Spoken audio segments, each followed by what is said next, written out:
السلام علیکم. ایک مرتبہ پھر آپ کو لیے چلیں گے. مولانا فضل الرحمان جلسے سے خطاب کر رہے ہیں.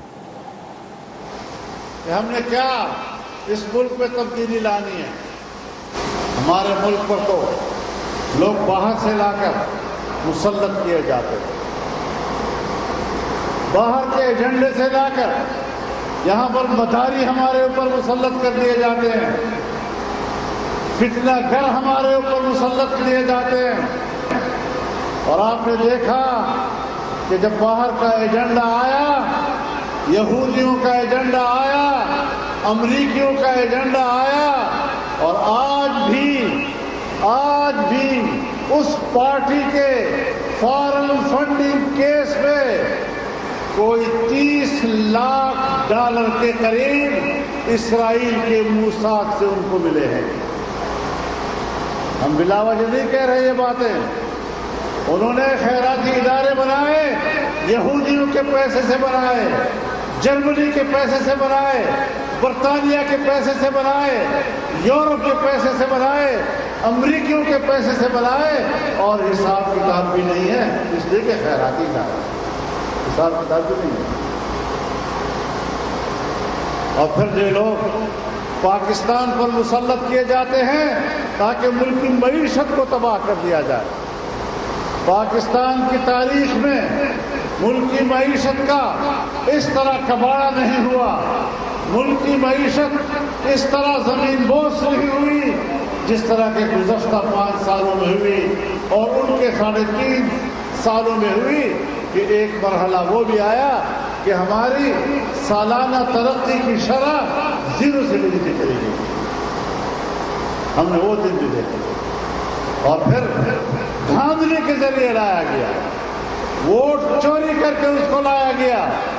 لیکن ان کا یہ خیال تھا کہ پاکستان میں چل جاتا ہے، چاہے جیسا بھی نتیجہ ہو پاکستان میں چل جاتا ہے. جمعیت علماء نے کہا نہیں چلے گا، اور پھر نہیں چلے گا، اور انشاءاللہ آئندہ بھی نہیں چلنے دیں گے.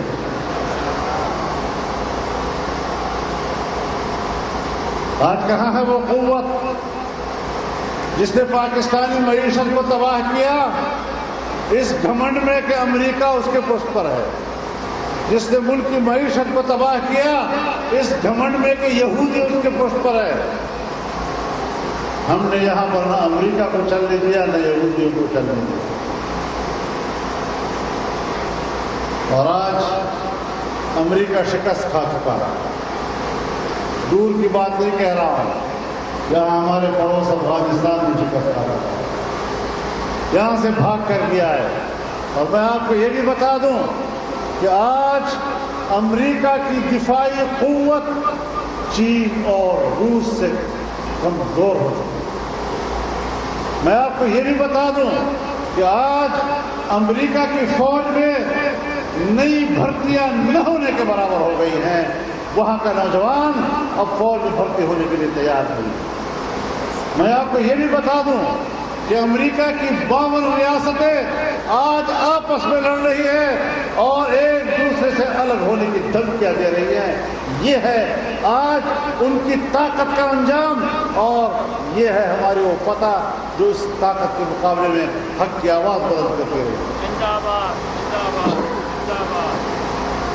جس افغانستان کو سازشوں کے ذریعے کمزور کرنے کی کوشش کی جا رہی ہے اور افغانستان کے اور پاکستان کے تعلقات کو خراب کرنے کی بات کی جا رہی ہے، ہم بتانا چاہتے ہیں کہ امارت اسلامیہ کی بحالی میں بھی جمعیت علماء اسلام نے واضح طور پر اپنا موقف دیا تھا کہ ہم اس کے ساتھ کھڑے ہیں. امریکہ نے ان کو دہشت گرد کہا، ہم نے ان کو مجاہد کہا. آج مجاہد جیتا ہے اور ریاستی دہشت گرد ہارا. اسرائیل اور حماس کی لڑائی ہوئی، حماس کو دہشت گرد تنظیم کہا گیا. لوگ ان کے پاس جانے کے لیے آمادہ نہیں ہو رہے تھے، ان کے ساتھ تصویر لینے کے لیے آمادہ نہیں ہو رہے تھے. ہم نے کہا یہ مسلمان کا حق نہیں ہے. مسلمان کبھی ایک اپنے بھائی کو دوسرے کے ظلم کے حوالے نہیں کر سکتا. المسلم اخو المسلم لا یسلمہ ولا یظلمہ، نہ اس پر خود ظلم کرتا ہے نہ کسی سے ظلم کے حوالے کرتا ہے۔ ہم گئے، ہم نے ترکی کا دورہ منسوخ کیا، قطر گئے، حماس کی قیادت سے ملاقات کی اور پورے ملک سے اپیل کی عوام سے کہ آؤ اس تنگ وقت میں آپ ان کی مدد کریں۔ میرے دوستو، امریکہ اور مغربی دنیا انسانی حقوق کی بات کرتی ہے، شرم آنی چاہیے ان کو انسانی حقوق کی بات کرتے ہوئے، جبکہ آج غزہ کی آبادی پر، خان یونس کی آبادی پر بمباریاں ہو رہی ہیں اور 115 دنوں کے بعد 25,000 بے گناہ عام شہری شہید ہو چکے ہیں، جس میں 70% چھوٹے بچے اور خواتین شامل ہیں۔ یہ بہت بڑا جنگی جرم، یہ فلسطینیوں کی نسل کشی کس قانون نے ان کو اجازت دی ہے؟ اور امریکہ اس کو سپورٹ کر رہا ہے، یورپ اس کو سپورٹ کر رہا ہے۔ خدا کے لیے پاکستان کی آواز میں طاقت ڈالو، یہاں کی قیادت بھی جرأت نہیں کر رہی، خاموشی کا مظاہرہ کر رہی ہے۔ افغانستان اور پاکستان کی دوستی ضروری ہے، دونوں ایک دوسرے کا سہارا بنیں گے، ایک دوسرے کی قوت بنیں گے، اور جب اس مقصد کے لیے ساری دنیا لڑانے کی سازش کر رہی تھی تو جمعیت علماء اسلام نے ان کو آپس میں ملانے کی جنگ لڑی اور انشاءاللہ ہم اس میں کامیاب ہوں۔ ہمیں داخلی امن چاہیے، ہمیں اس وطن عزیز میں آزادی چاہیے، ہمیں اس وطن عزیز میں خوشحال معیشت چاہیے، ہمیں اس وطن عزیز میں مفلوک الحال طبقہ، مسکین اور غریب طبقہ، یتیم طبقہ، اس کا تحفظ کرنا چاہیے، اس کا انتظام ہمیں کرنا ہے۔ اس کے لیے سوچ اور نظریے کی ضرورت ہے، زبان سے بات کرنے کی ضرورت ہے، اور ہم یہ بات صرف الیکشن کے دنوں میں نہیں کر رہے، یہ ایک مستقل نظریے کی طور پر جمعیت علماء اسلام نے اپنا ہے، اور خدا کرے آپ کو سمجھ میں آ جائے گی۔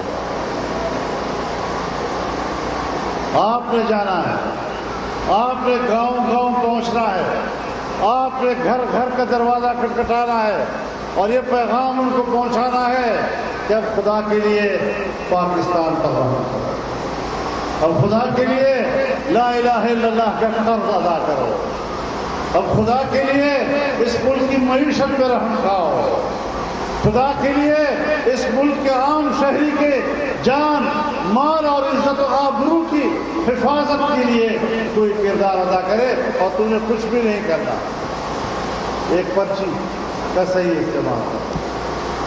پرچی میں بڑی طاقت ہے، علماء کرام ہم اس کو پڑھاتے ہیں